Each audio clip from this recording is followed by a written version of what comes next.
मुञ्चन्ति त्वमात्मानं कृत्वा तवापाङ्गालोके पतितं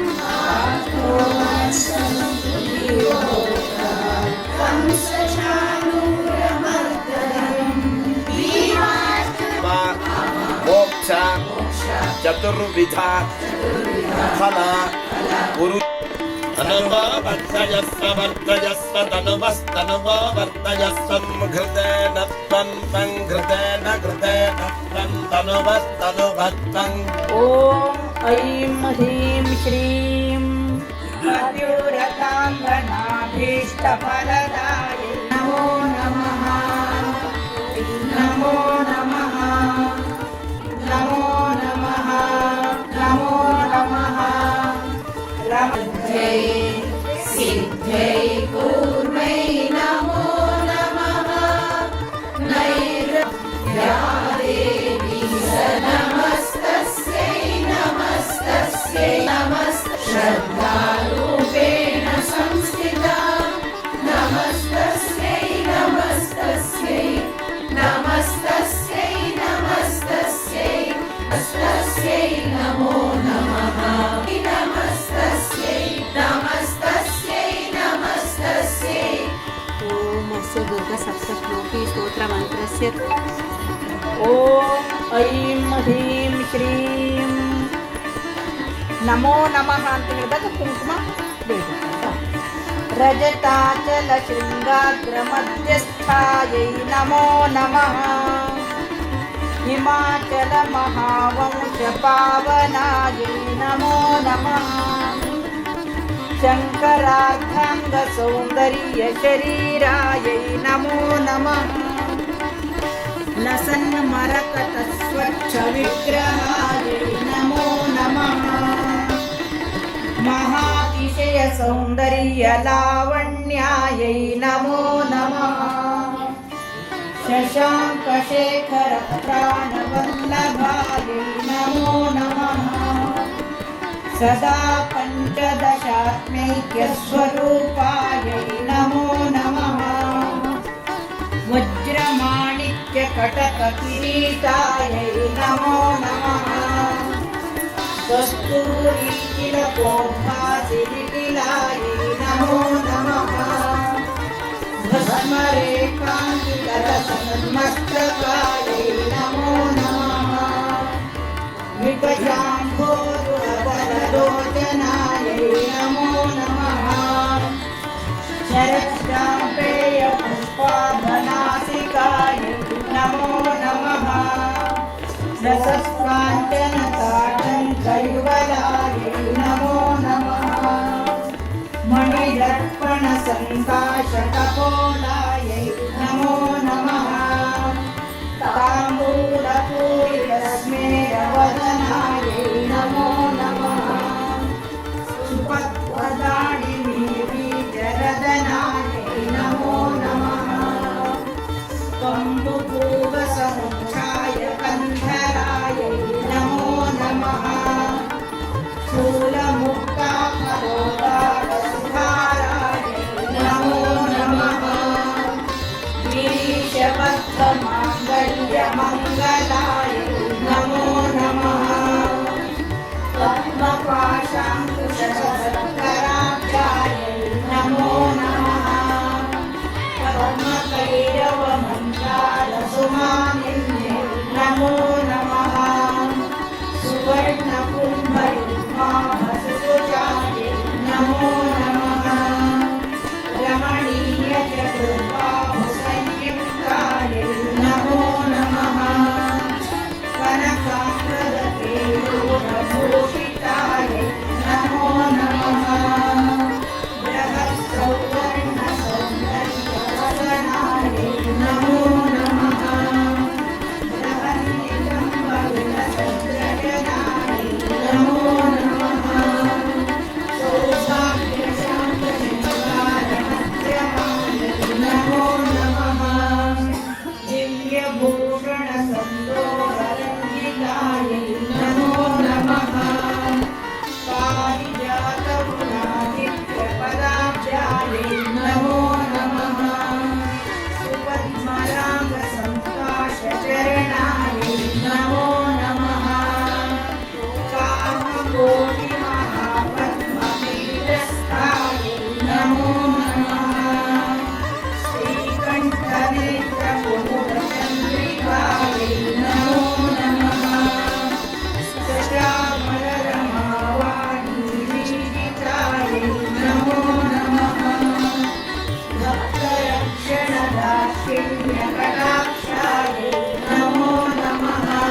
अखिलमण्डलाय नमो नमः अमृताय महाशक्तिसंवृताय नमो नमः एकाकपत्रसाम्राज्यदायिकाय नमो नमः सनकादिसमाराध्यपादुकाय नमो नमः देवश्रीभिः सूयमानवैभवाय नमो नमः करशोद्भवपूर्वासम्पूरिताय नमो नमः मत्ते भवप्रषड्वक्त्रवत्सलाय नमो नमः चक्रराजमहायन्त्रमध्यवर्तिने नमो नमः चिदग्निकुण्डसम्भूतसुरेहाय नमो नमः शशाङ्कखण्डसंयुक्तमकुटाय नमो नमः मत्तहंसवधूमण्डगमनाय नमो नमः वन्दारुजनसन्दोहवन्दिताय नमो नमः अन्तर्मुखजनानन्दफलदाय नमो नमः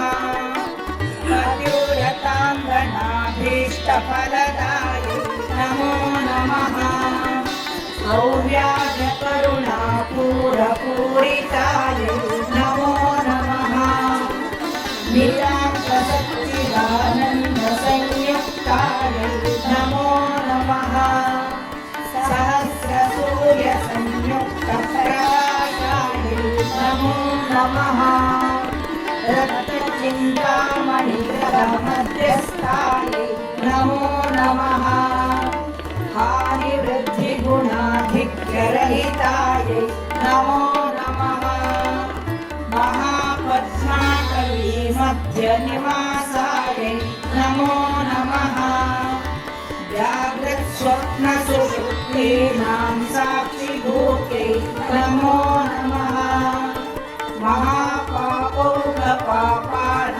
विनाशिन्ये नमो नमः दुष्टभीतिमहाभीतिभञ्जनाय नमो नमः समस्तदेवतनुजप्रेरकाय नमो नमः समस्तहृदयाम्भोजनिलयाय नमो नमः अनाहतमहापद्ममन्दिराय नमो नमः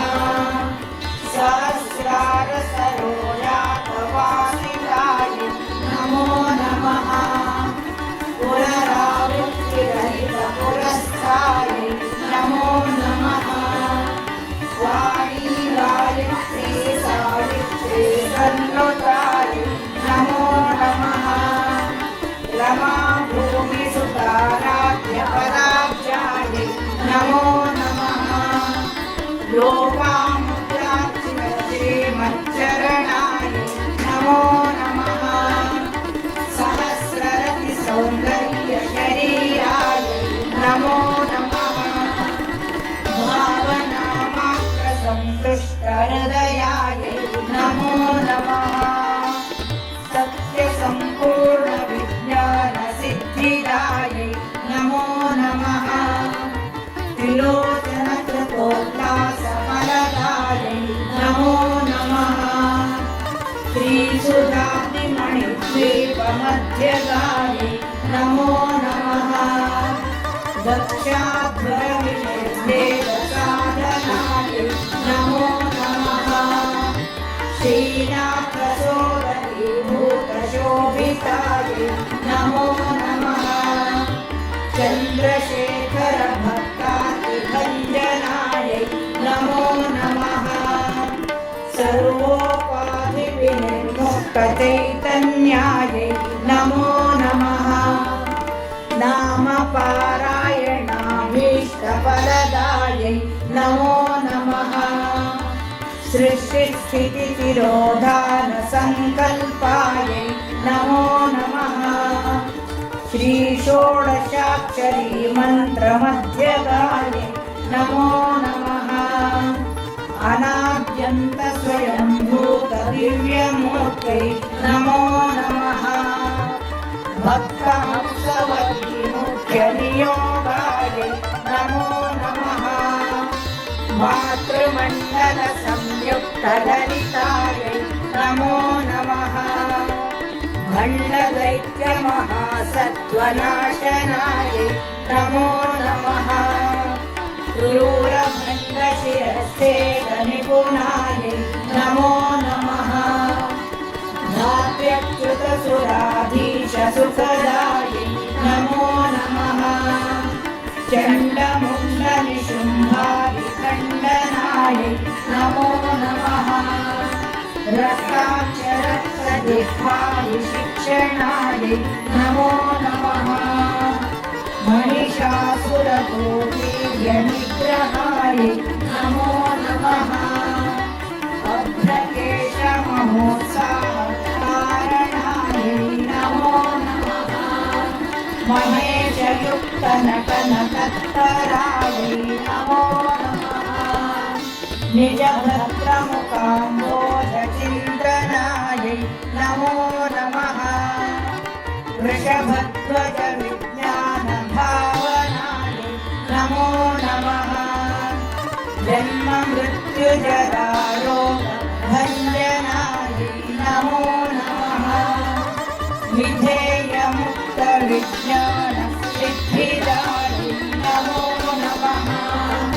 कामक्रोधादिषड्वर्गनाशनायै नमो नमः राजराजार्चितपदसरोजायै नमो नमः सर्ववेदान्तसंसिद्धसुतत्वायै नमो नमः श्रीवीरभक्तविज्ञाननिदानायै नमो नमः अशेषदुष्टतनुजसूदनायै नमो नमः साक्षात् श्रीदक्षिणामूर्ति मनोज्ञायै नमो नमः हयमेधाग्रसम्पूज्य महिमायै नमो नमः दक्षयरजापतिसुसर्वेशाढ्यायै नमो नमः सुमबाणेषु कोदण्डमण्डितायै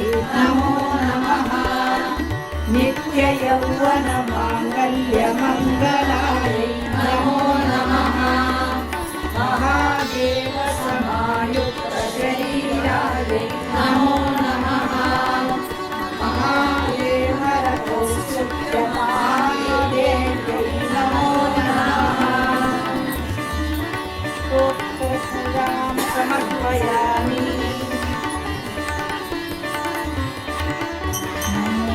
देव्यै महादेव्यै शिवायै सततं नमः नमः प्रकृत्यै भद्रायै नियता प्रणता स्वता रौद्रायै नमो विद्यायै गौर्यै धात्र्यै नमो नमः ज्योत्स्नायै चेतुरूपिण्यै सुखायै सततं नमः कल्याणै प्रणतामृत्यै सिद्ध्यै पूर्वै नमो नमः नैऋत्यै पूर्णतां लक्ष्म्यै शर्वाण्यै ते नमो नमः दुर्गायै दुर्गपारायै सारायै सर्वकारिण्यै ख्यात्यै तथैव कृष्णायै धूम्रायै सततं नमः अतिसौम्यातिरौद्रायै नतास्तस्यै नमो नमः नमो जगत्प्रतिष्ठायै देव्यै कृत्यै नमो नमः या देवी सर्वभूतेषु विष्णुमायेति शक्तिता नमस्तस्यै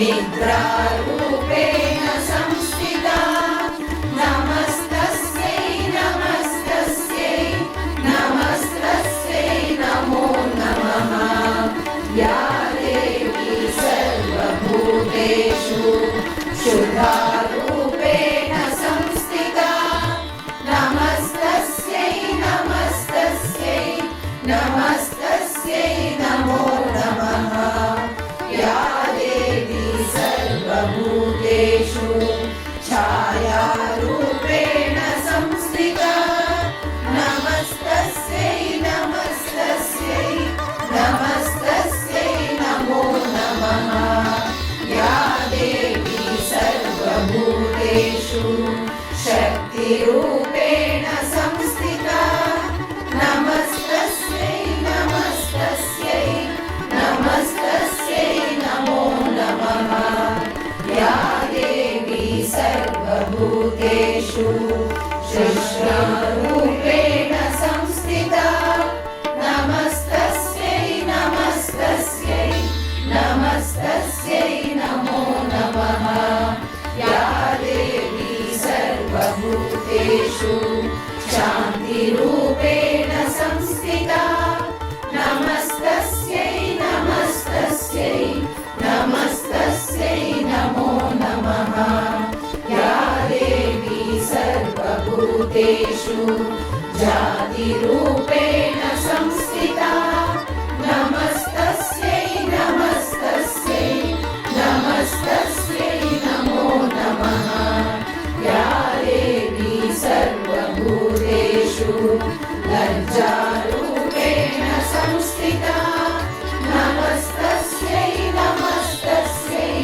नमस्तस्यै नमो नमः या देवी सर्वभूतेषु शान्तिरूपेण संस्थिता नमस्तस्यै नमस्तस्यै नमस्तस्यै नमो नमः या देवी सर्वभूतेषु श्रद्धारूपेण संस्थिता नमस्तस्यै नमस्तस्यै नमस्तस्यै नमो नमः या देवी सर्वभूतेषु कान्तिरूपेण संस्थिता नमस्तस्यै नमस्तस्यै नमस्तस्यै नमो नमः या देवी सर्वभूतेषु लक्ष्मीरूपेण संस्थिता नमस्तस्यै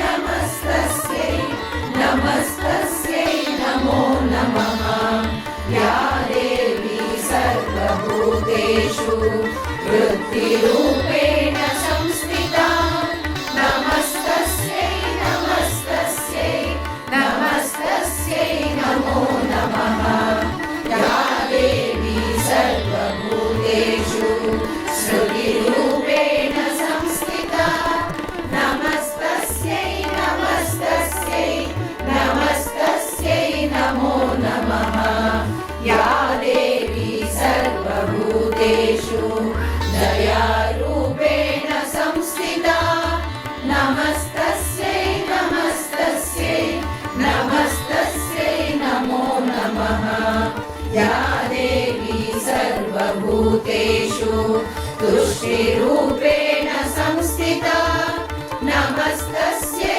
नमस्तस्यै नमस्तस्यै नमो नमः या देवी सर्वभूतेषु मातृरूपेण संस्थिता नमस्तस्यै नमस्तस्यै नमस्तस्यै नमो नमः या देवी सर्वभूतेषु भ्रान्तिरूपेण संस्थिता नमस्तस्यै नमस्तस्यै नमस्तस्यै नमो नमः भूतानां चाखिलेषु या भूतेषु सततं तस्यै व्याप्त्यै देव्यै नमो नमः श्रीरूपेण या कृत्स्नम् एतद्व्याप्यस्या जगत् नमस्तस्यै नमस्तस्यै नमस्तस्यै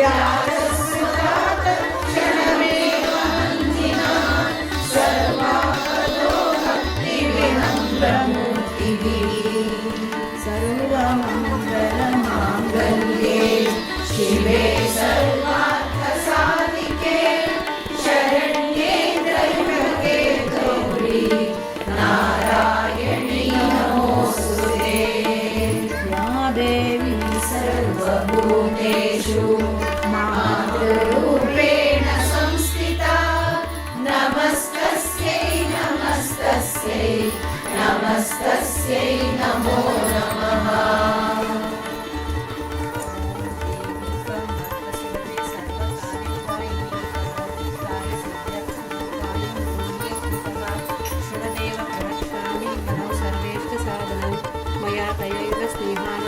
प्रकाश्यते ओम अस्य दुर्गसप्तश्लोकी स्तोत्रमन्त्रस्य श्री अनुष्टुप् छन्दः श्री महाकाली महालक्ष्मी महासरस्वत्यो देवतः ज्ञानिनामपि चेतांसि देवी भगवती नीसा बलादकृष्य मोहाय महामाय प्रयच्छति दुर्गे स्वसि हरसि नीतमा शेषचन्तः स्वस्ति स्मृतिमतिरतिवास्त्वं ददासि दारिद्र्यदुःखभयानि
चिदानन्दलहरी महिमूलाधारे कमपि मणिपूरे मुतवहं स्थितं स्वादिष्टाने हृदि मरुतमाकाशमुपरि मनोऽपि मध्ये सकलमपि विद्वा कुलपतं सहस्रारे पद्मे समरहसि पत्या विहरसे सुधाधारासारैः चरणयुगलान्तर्विगलितैः प्रपञ्चं सिञ्चन्ति पुनरपि रसाम्नायमहसः आप्य साम्भूमिं भुजगनिभमद्युष्टवलयं स्वमात्मानं कृत्वा सविशिकुलकुन्दे कुहरी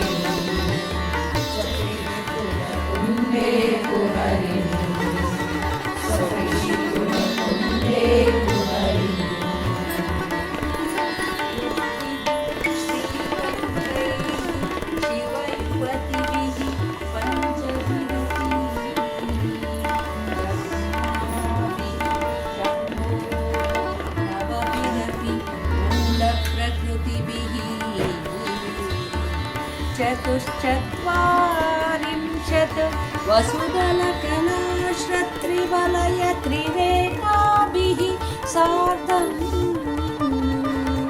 तव शरणकोणाः परिणताः त्वदीयं सौन्दर्यं तुगिनगिरिकन्ये तुलयितुं कवीन्द्राः कल्पन्ते कथमपि विरिञ्चि प्रभृतयः यदालोक्य औत्सुक्यात् अमरललना यान्ति मनसा तपोभिः दुष्प्रापामपि गिरिशसायुज्य पदवीं नरं वर्षीयान्सं नयनविरसं नर्मसुजडं तवापाङ्गालोके पतितम् अनुधावन्ति शतशः गलद्वेणीबन्धाः कुचकलशविस्रस्तसिचयाः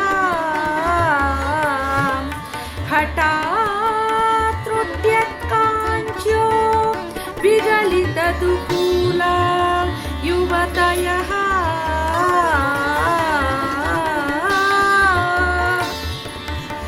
क्षितौ षट्पञ्चाशत् विषमधिकपञ्चाशदुदके हुताशे द्वाषष्टिः चतुरधिकपञ्चाशदनिले दिवि द्विषट्त्रिंशत् मनसि च चतुष्षष्टिः इति ये मयूकाः तेषामपि उपरि तव पादाम्बुजयुगम्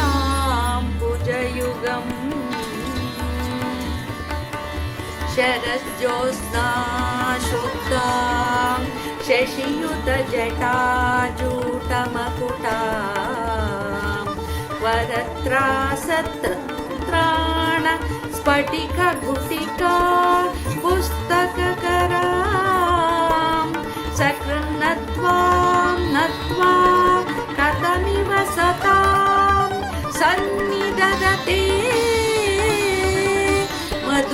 मधुक्षीरद्राक्षा मधुरीणाः पणितयः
भीष्मद्रोणकटा जयद्रजरा गान्धारनीलोत्पला शल्यग्राहवती कपिलेन वेलाकुला अश्वत्थामविकर्णघोरमकरा दुर्योधनावर्तिनी सोतेना खलु पाण्डवैरणनदी हरिवर्तककेशवा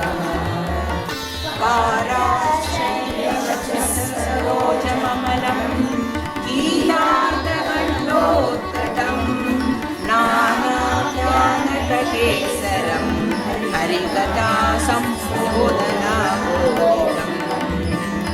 लोके सज्जनषट्परमः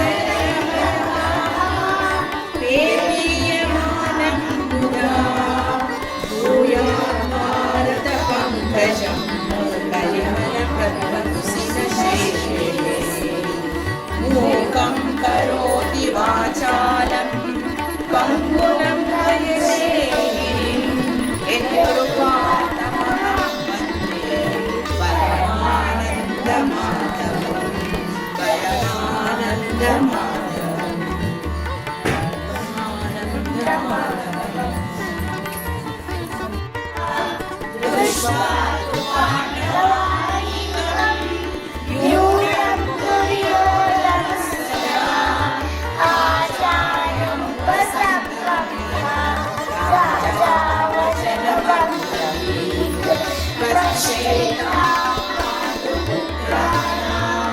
आचार्य महती तव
वसिष्ठगोत्रोत्पन्नस्य नवीनशर्मणः नक्षत्रे पूर्वाभाद्रा नक्षत्रे मीनकुम्भ कुम्भराशौ जातस्य प्रीति नाम्न्याः स्वाति नक्षत्रे तुलाराशौ जातायाः सकुटुम्बस्य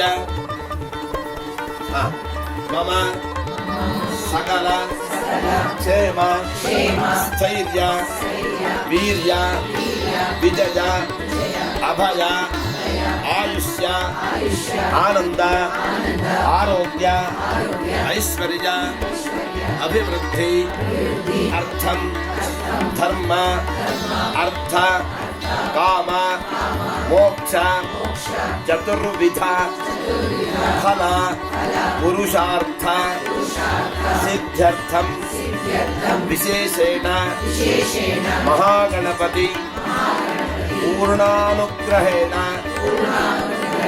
सद्विद्या सद्बुद्धि प्राप्त्यर्थम उद्योगे व्यवहारे व्यापारे उन्नत स्थान प्राप्ति द्वारा सकल कार्य दिग्विजय प्राप्त्यर्थम आदित्यादीनां नवानां ग्रहाणां मध्ये ये ग्रहाः अरिष्ट स्थान गताः तेषां ग्रहाणां शुभ एकादश स्थानफल प्राप्त्यर्थम विशेषेण आध्यात्मिक आधिभौतिक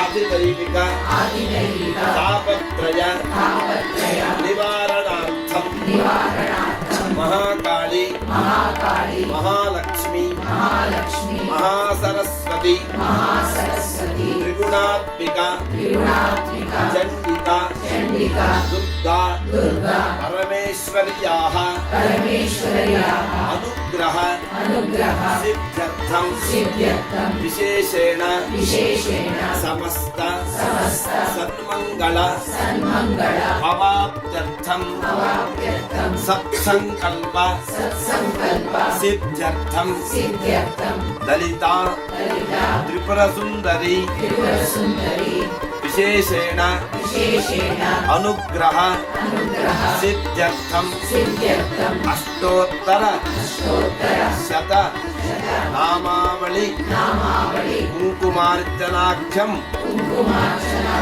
कर्म करिष्ये ಪ್ರಾರ್ಥನೆ ಮಾಡಿ ಆ ಶ್ರೀಚಕ್ರದ ಮಧ್ಯದಲ್ಲಿ ಹಾಕಿ. ಓಂ ಕಾತ್ಯಾಯನಾಯ ವಿದ್ಮಹೇ ಕನ್ಯಾಕುಮಾರಿ ಧೀಮಹಿ ತನ್ನೋ ದುರ್ಗೆ ಪ್ರಚೋದಯಾತ್. ಓಂ ದುರ್ಗಾಯೈ ನಮಃ. ಅಕ್ಷರ ತಗೊಳ್ಳೋದು. ಧ್ಯಾಯಾಮಿ ಎರಡು ಅಕ್ಷರ ಹಾಕೋದು. ಅದಕ್ಕೆ ಧ್ಯಾಯಾಮಿ ಧ್ಯಾನಂ ಸಮರ್ಪಯಾಮಿ ಆವಾಹಯಾಮಿ ಆವಾಹನಂ ಸಮರ್ಪಯಾಮಿ ರತ್ನಮಯ ಸಿಂಹಾಸನಂ ಸಮರ್ಪಯಾಮಿ ಪಾದಾರವಿಂದಯೋಃ ಕೈಯಲ್ಲಿ ಹೂವು ಅಕ್ಷರ ಹೇಳ್ಕೊಂಡು ನೀವು ಪಾದಾರವಿಂದಯೋಃ ಪಾದ್ಯಂ ಪಾದ್ಯಂ ಸಮರ್ಪಯಾಮಿ ಹಸ್ತಯೋಃ ಅರ್ಘ್ಯಮರ್ಘ್ಯಂ ಸಮರ್ಪಯಾಮಿ ಮುಖೇ ಆಚಮನಂ ಸಮರ್ಪಯಾಮಿ ಸ್ನಪಯಾಮಿ. ಈಗ ನಿಧಾನದಲ್ಲಿ ಓಂ ಆಪ್ನೋ ಹಿಷ್ಠಾಮಯೋ ಭವಸ್ತಾನ ಊರ್ಜೇದತಾತನ ಮಹೇರಣಾಯ ಚಕ್ಷಸೇ ಯೋಗಶಿವದ ಮೂಲದತ್ತಭ್ಯಭಾಜಯತೆ ಹನಃ ಪೂಜತೀರಿವ ಮಾತರಃ ತಸ್ಮಾತ್ ಅರಂಗಮಾಮಭೋಜಶ್ಚಕ್ಷಯಾಯ ಜಿನ್ವಥ ಆಭೋಜನಯತಾ ಜನಃ ಶುದ್ಧೋದಕಸ್ನಾನಂ ಸಮರ್ಪಯಾಮಿ ಸ್ನಾನಾನಂತರಂ ಆಚಮನಂ ಸಮರ್ಪಯಾಮಿ ಪರಿಮಳಪತ್ರಪುಷ್ಪಾಣಿ ಸಮರ್ಪಯಾಮಿ. ಅರಿಶಿನ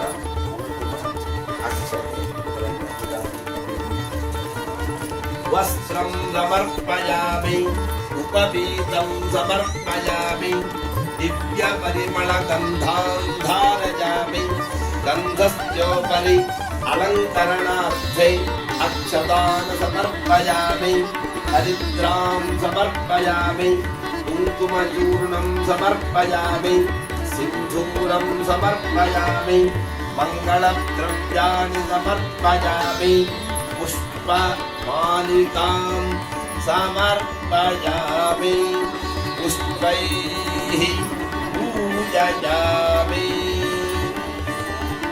ಈಗ ಆ ಹೂವಿದೆಯಲ್ಲ ಅದನ್ನು ಸುತ್ತಲೂ ಜೋಡಿಸ್ಕೊಂಡು ಮಧ್ಯಭಾಗದಲ್ಲಿ ಕುಂಕುಮಾರ್ಚನೆಯನ್ನ ಮಾಡಿ ನಿಮ್ಗೆ ಹೇಗೆ ಅನುಕೂಲ ಇದೆಯೋ ಬಿಲ್ಡದಲ್ಲಿ ಎಲ್ಲರೂ ಮಾಡ್ತಿರೋ ಅಥವಾ ಅಲ್ಲಿ ಅದ್ರ ಮೇಲೆ ಮಾಡ್ತಿರೋ ಅನುಕೂಲ ಮಾಡ್ಕೊಳ್ಳಿ. ಹೀಗೆ ಮುರಗಿ ಮುದ್ರೆಯ ಈ ಮುದ್ರೆಯಲ್ಲಿ ಕುಂಕುಮವನ್ನು ಎಡಗೈಯಲ್ಲಿ ಹಿಡ್ಕೊಂಡು ಅವನ್ನ ನಮಃ ನಮಃ ಅಂದಾಗ ಅರ್ಚನೆಯನ್ನ ಮಾಡಿ. ನೀವೇನು ಅರ್ಚನೆ ಮಾಡಿರ್ತೀರಿ ಅದೇ ಕುಂಕುಮವನ್ನು ನೀವು ಮನೆಗೆ ಪ್ರಸಾದವಾಗಿ ತಗೊಂಡು ಹೋಗ್ಬೋದು. ಮತ್ತೆ ಈ ಶ್ರೀಚಕ್ರ ನಿಮಗೇನು ಸಿಕ್ಕಿದೆ ಅದನ್ನ ಕೂಡ ಮನೆಗೆ ತಗೊಂಡು ಹೋಗಿ ಅದನ್ನ ಕೂಡ ದೇವರ ಮನೆಯಲ್ಲಿಟ್ಟು ಪೂಜೆ ಮಾಡ್ಬೋದು. ಓಕೆನಾ? ಅದರಲ್ಲಿ ಕುಂಕುಮವನ್ನ ಅದರ ಮಧ್ಯಭಾಗದಲ್ಲಿ ಹಾಕುವ ಹಾಗೆ ಜಾಗ ಮಾಡ್ಬೋದು. ಇದು ಲಲಿತ ಅಷ್ಟೋತ್ತರ ಶತನಾಮಾವಳಿ ರಜತಾಚಲ ಅಂತ ಶುರುವಾಗುತ್ತೆ. ಕೆಲವರು ಗೊತ್ತಿರಬೇಕು. ಹಾಂ, ಅದನ್ನ ಮಾಡ್ತೀನಿ. ಅಂದರೆ ಸಹಸ್ರನಾಮ ಅಲ್ಲ, 108 ನಾಮ.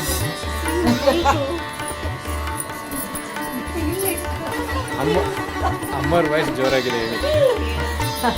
ಜೈ ನಮಃ ವಾರಾಜ್ಯೈ ನಮಃ ಇಂದ್ರಾಣ್ಯೈ ನಮಃ ಚಾಮುಂಡಾಯೈ ನಮಃ ದುರ್ಗಾ ಪರಮೇಶ್ವರ್ಯೈ ನಮಃ ನಾನಾವಿಧ ಪರಿಮಳ ಪತ್ರ ಪುಷ್ಪಾಣಿ ಸಮರ್ಪಯಾಮಿ. ಕೈಯಲ್ಲಿ ಒಂದು ಹೂವು ಅಥವಾ ಇದ್ರೆ ಅದು ಧೂಪ ತೆಗೆದುಕೊಂಡು ಧೂಪವನ್ನ ಇಲ್ಲಿಗೆ ರಾಜರಾಜೇಶ್ವರಿಗೆ ಅಲ್ಲಿಗೆ ಎರಡಕ್ಕೂ ತೋರಿಸುದು. ಓಂ ಮನತ್ಪಜರತೋತ್ಪನ್ನೋ ಗಂಧಾಢ್ಯೋ ಗಂಧ ಉತ್ತಮಃ ಆಗ್ರೇಯಃ ಸರ್ವದೇವಾನಾಂ ಧೂಪೋಯಂ ಪ್ರತಿಗೃಹ್ಯತಾಂ ಧೂರತಿ ಧೂರ್ವಧೂತಂ ತಂ ಧೂರ್ವತಂಜೋ ಅಸ್ಮಾನ್ ಧೂರ್ವತಿ ತಂ ಧೂರ್ವ ಯಂ ಅಜಂ ಧೂರ್ವಾಮಃ ಧೂಪಂ ಆಘ್ರಾಪಯಾಮಿ ಪ್ರತ್ಯಕ್ಷ ದೀಪಂ ದರ್ಶಯಾಮಿ. ಈಗ ಇಲ್ಲಿ ದೀಪ ಕಾಣ್ತಾ ಇದೆ. ದೀಪವನ್ನ ಪ್ರತ್ಯಕ್ಷ ದೀಪಂ ದರ್ಶಯಾಮಿ. ಧೂಪ ದೀಪಾನಂತರಂ ಆಗಮನಂ ಸಮರ್ಪಯಾಮಿ. ಪರಿಮಳ ಪತ್ರ ಪುಷ್ಪಾಣಿ ಸಮರ್ಪಯಾಮಿ. ನಾವು ನೈವೇದ್ಯವನ್ನು ಇಲ್ಲೇ ಮಾಡೋಣ. ಯಾರ್ಯಾರಕ್ಕೆ ನೈವೇದ್ಯ ಇದ್ರೆ ಅವರು ಆ ಬಾಳೆಹಣ್ಣ ಕೊಟ್ಟನ್ನು ಕಟ್ ಮಾಡಿ ಮತ್ತೆ ದೇವಿಗೆ ಅದನ್ನು ನೈವೇದ್ಯ ಮಾಡೋದು.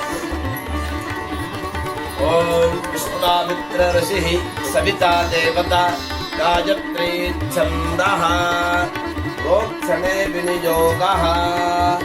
ಓಂ ಪ್ರಾಣಾಯ ಸ್ವಾಹ, ಓಂ ಅಪಾನಾಯ ಸ್ವಾಹ, ಓಂ ಜ್ಞಾನಾಯ ಸ್ವಾಹ, ಓಂ ಉದಾನಾಯ ಸ್ವಾಹ, ಓಂ ಸಮಾನಾಯ ಸ್ವಾಹ, ಓಂ ಬ್ರಹ್ಮಣೇ ಸ್ವಾಹ. ದುರ್ಗಾ ಪರಮೇಶ್ವರ್ಯೈ ನಮಃ ರಾಜರಾಜೇಶ್ವರ್ಯೈ ನಮಃ ಲಲಿತಾತ್ರಿಪುರ ಸುಂದರ್ಯೈ ನಮಃ. ಇದಂ ನಾನಾವಿಧ ಋತುಫಲಾನಿ ನೈವೇದ್ಯಂ ನಿವೇದಯಾಮಿ. ಕದಳೀ ಪಕ್ವ ಮಹಾನೈವೇದ್ಯಂ ನಿವೇದಯಾಮಿ ಸ್ವಾಹ. ಓಂ ಪ್ರಾಣಾಪಾನಂ ವ್ಯಾನೋ ದಾನಸ್ತಮಾನಃ ಸಮರ್ಪಿತ ಮಹಾನೈವೇದ್ಯಂ ವಿಸರ್ಜಯಾಮಿ. ಅಮೃತಾಪಿತ ನಮಸಿ ಅಮೃತೋಪಸ್ತರಣಮಸಿ ಸ್ವಾಹ. पूगीफलसमायुक्तं नागवल्लीदलेर्युतं चूर्णं कर्पूरसंयुक्तं ताम्बूलं प्रतिगृह्यताम्. ताम्बूलं समर्पयामि.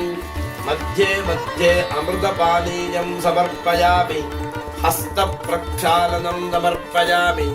उदराचमनीयं समर्पयामि. मध्ये मध्ये अमृतपानीयं समर्पयामि हस्तप्रक्षालनं समर्पयामि पादप्रक्षालनं समर्पयामि पुनराचमनीयं समर्पयामि हिरण्यगर्भाय नमः सुवर्णपुष्प दक्षिणां समर्पयामि तदुत्तरमङ्गलमहानीराजनं च करिष्ये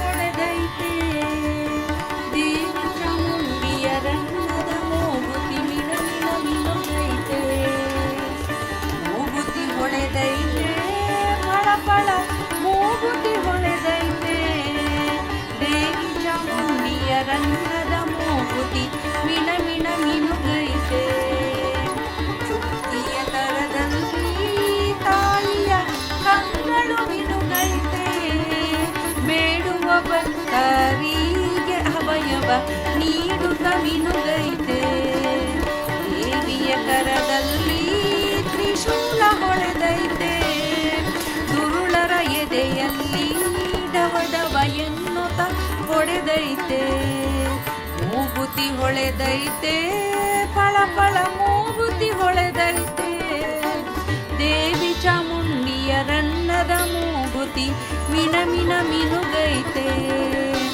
ಚಾಮುಂಡಿ ಮುಡಿಯಲ್ಲಿ ಘಮ ಘಮ ಮಲ್ಲಿಗೆ ಅರಳೈತೆ ಮೈಸೂರು ನಗರದ ತುಂಬಾ ಹೂವಿನ ಪರಿಮಳ ತುಂಬೈತೆ ಮಾದೇವಿ ಬರುವಾಗ ತೆಂಗು ಹೊಂಬಾಳೆ ತೂಗೈತೆ ತಂಪಾದ ಗಾಳಿಯು ಬೀಸುತ್ತ ತಾಯಿಗೆ ಸ್ವಾಗತ ಹಾಡೈತೆ ಮೂಗುತಿ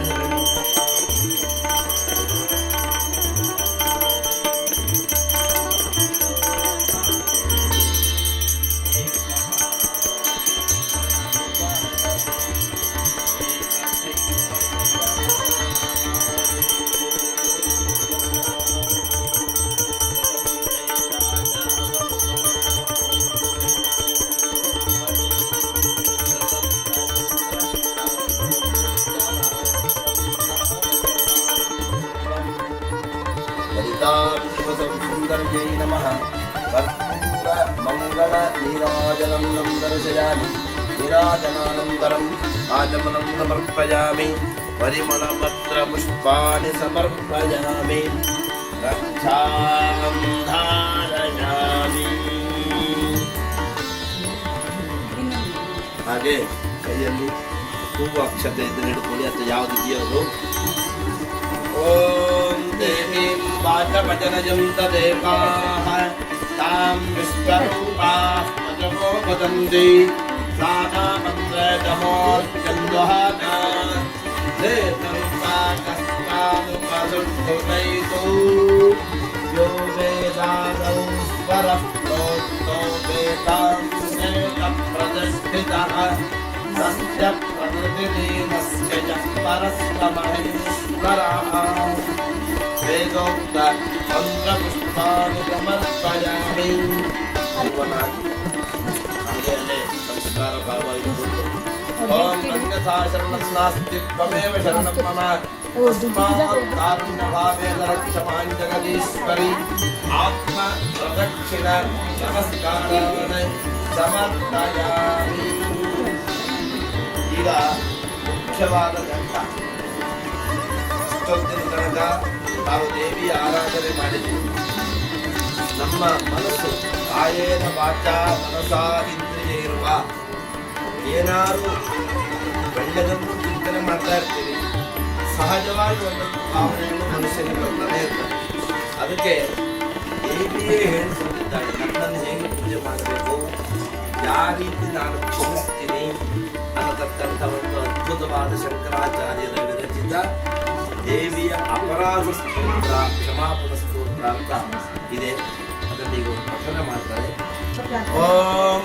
ಯಜ್ಞೇನ ಯಜ್ಞಮಯಜಂತ ದೇವಾಃ ತಾನಿ ಧರ್ಮಾಣಿ ಪ್ರಥಮಾನ್ಯಾದನ್ ದೇಹದಾಕಂ ಮಹಿಮಾನಸ್ತಜಂತೆ ಯತ್ರ ಪೂರ್ವೇ ತಾಪ್ಯಾತ್ತಂತಿ ದೇವಾಃ ಯಾಂತು ದೇವಗಣಾಃ ಸರ್ವೇ ಪೂಜಾಮಾದಾಯ ವಿಷ್ಣುತಾಂ ದದಾಮ್ಯಾತ್ಮದಿತ್ಯರ್ಥಂ ಕ್ಷೇಮಾಯ ಪುನಃ ಆಗಮನಾಯ ಚ ಸರ್ವಮಂಗಲಮಾಂಗಲ್ಯೆ ಶಿವೆ ಸರ್ವಾರ್ಥಸಾಧಿಕೆ ಶರಣ್ಯೆ ತ್ರ್ಯಂಬಕೆ ಗೌರಿ ನಾರಾಯಣಿ ನಮೋಸ್ತುತೆ ಶರಣಾಗತ ದೀನಾರ್ಥ ಪರಿತ್ರಾಣ ಪರಾಯಣೆ ಸರ್ವಸ್ಯಾಪಿ ಹರೇ ದೇವಿ ನಾರಾಯಣಿ ನಮೋಸ್ತುತೆ े दुर्दशामे चक्रे वाहनं देवेभ्यो विदधाभ्यायं ब्रह्माद्यरति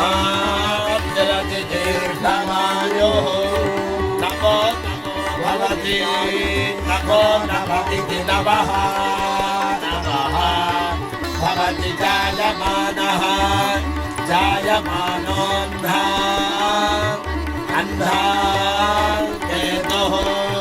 केतुर्षसा उषसा देवी चक्रे अग्र इत्यग्रे भागं देवेभ्यः देवेभ्यो विदधाति तथा ध्यायन् आयन्त्र